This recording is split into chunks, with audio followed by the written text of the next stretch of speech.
जुमियो रोज़ पोपट चपन ते ॾियनि था, उथी आजां लाइ ही गुलड़ा बीहनि था। हवा वणे मौसम पखी कन पुछाऊं, रुगो तोते आशिक सनम नाहियाऊं। गज़ब जे निहारन में मस्तियूं रखी थी, अखियुनि जे उलारन में मस्तियूं रखी थी। घणा घोर तुंहिंजे जा घायल था फतकन, अजब तूं इशारन में मस्तियूं रखी थी। बखन में बखन लाइ घुमन थियूं घिटाऊं, रुगो सनम तोते आशिक नाहियाऊं। खिलण सां गुलाबन जी खुशबू थी विखरे, ॾिसण सां शराबन जी खुशबू थी विखरे।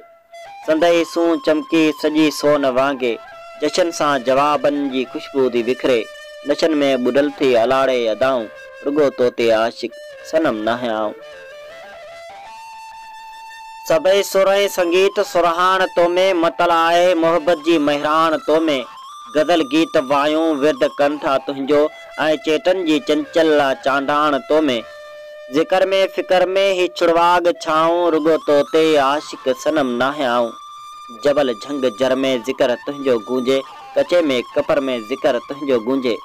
अकन में लकन में भिटन में बरन में, थदे थरें भर में ज़िकर तुंहिंजो गूंजे। सखी सिकी तोलाए सेहरा करे पियो सदाऊं, रुगो तोते आशिक सनम नाहियाऊं।